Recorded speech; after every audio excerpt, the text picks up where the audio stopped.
시장이 갑자기 오를 때 이게 진짜 반등일까? 아니면 또 속는 걸까? 이런 고민 한 번쯤 해보셨죠? 오늘 분석에서는 최근 시장의 급등 사례를 가지고 진짜 회복과 위험한 함정을 어떻게 구별하는지 그 방법을 아주 명확하게 알려드릴게요. 자, 상상해보세요. 시장이 갑자기 8%나 폭등했습니다.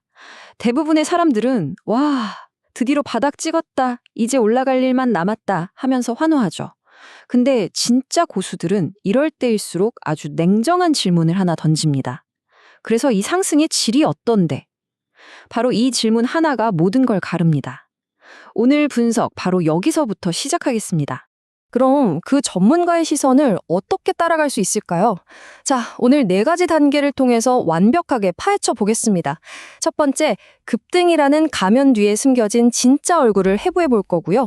두 번째, 시장이 하는 거짓말을 백발백중 잡아내는 탐지기, 그게 뭔지 알려드릴게요. 세 번째, 이렇게 혼란스러운 시장 속에서 진짜 보석 같은 주도주를 어떻게 찾아내는지 그 방법을 배우고요. 마지막으로 이 모든 걸 여러분이 당장 써먹을 수 있는 실전 투자 지침으로 깔끔하게 정리해드리겠습니다. 네, 그럼 첫 번째 단서부터 한번 따라가 보죠. 코스피를 8%나 끌어올렸던 그 어마어마한 힘, 도대체 정체가 뭐였을까요? 모두가 매수를 외칠 때 전문가는 거기서 항복의 신호를 읽어냈습니다. 더 깊게 들어가기 전에 이거 하나는 확실히 알아야 합니다.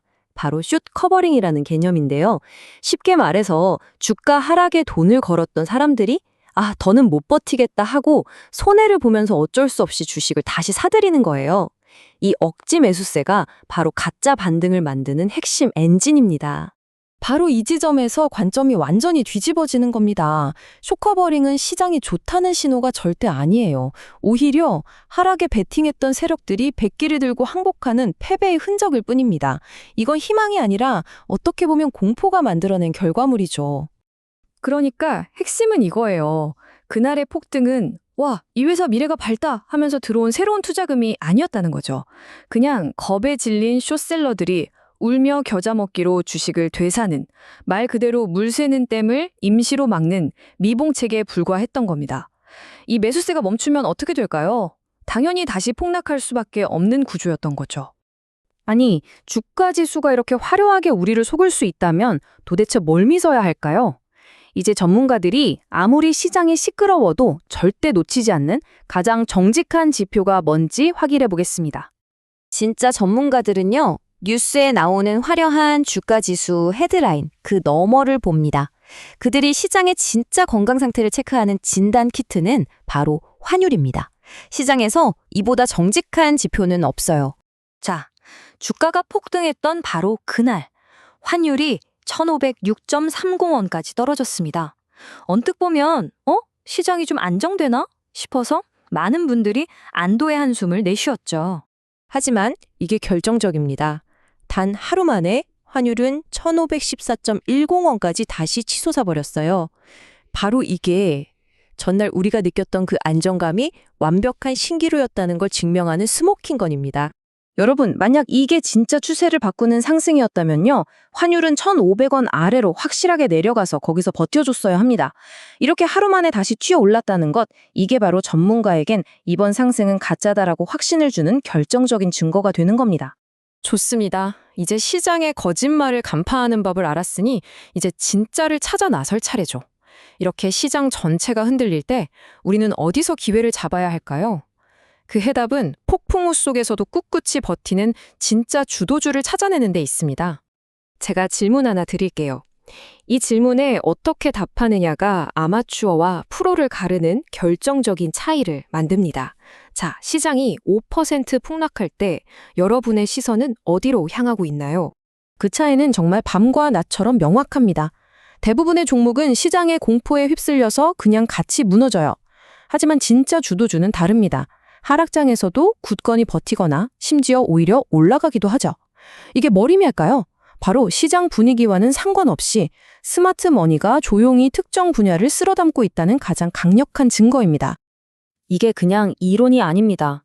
실제로 시장이 무너질 때 기가레인이나 이노인스트루멘트 같은 육지 관련주, 그리고 LIG 넥스원 같은 방산주는 정말 놀라울 정도로 강한 모습을 보였어요. 이건 뭘 뜻하냐면 큰 손들이 미래통신 기술이나 지정학적 안정성 같은 장기적인 테마에 이미 베팅하고 있다는 뜻이죠. 그러니까 제가 정말 강조하고 싶은 핵심은 이겁니다. 여러분의 관심 종목 리스트, 이제는 가장 많이 떨어진 종목으로 채우면 안 됩니다. 끝까지 버텨낸 종목으로 완전히 재편해야 합니다. 페어 속에서 싼 물건 찾는 박앤헌팅이 아니라 진짜 회복력을 가진 강한 종목을 찾아야 할 때입니다. 자, 이제 우리가 분석한 이 모든 것들을 여러분의 계절을 지킬 수 있는 아주 구체적인 실전 행동 지침으로 바꿔보겠습니다. 앞으로 이 변동성을 이겨낼 3가지 원칙 꼭 기억하세요. 첫째, 평균 회귀의 힘을 존중하세요. 주가가 하루 반짝 올랐다고 추세가 바뀌는 게 아닙니다. 이격도 지수가 94.5%에서 90.2%로 다시 주저앉은 걸 보면 알 수 있죠. 여전히 하락 추세가 지배하고 있다는 뜻입니다. 둘째, 생명선을 정해두세요. 그 가짜 반등이 시작됐던 4월 1일의 시초가, 거기가 바로 기준선입니다. 만약 이 가격대가 무너진다면 추가 하락을 각오해야 합니다. 마지막 셋째, 주도주의 조정을 기회로 삼으세요. 기가레인처럼 강한 종목이 시장 전체의 공포 때문에 잠깐 밀린다? 이건 패닉에 빠질 일이 아니라 현명한 투자자에게는 절호의 매수 기회가 될 수 있습니다. 하지만 지금까지 말씀드린 이 모든 것보다 더 중요한 절대 원칙이 있습니다. 이건 타협의 여지가 없어요. 만약 환율이 1,520원을 돌파한다면 그 즉시 모든 매수를 중단해야 합니다. 어떤 질문도 어떤 미련도 없이요. 자, 이 분석을 마무리하면서 여러분께 마지막 질문 하나를 남기겠습니다. 지금 당장 여러분의 포트폴리오와 관심 종목 리스트를 한번 들여다보세요. 그리고 스스로에게 솔직하게 물어보십시오. 내 포트폴리오는 과거의 잔해들로 가득 차 있나요? 아니면 미래를 이끌어갈 주도주들로 채워져 있나요?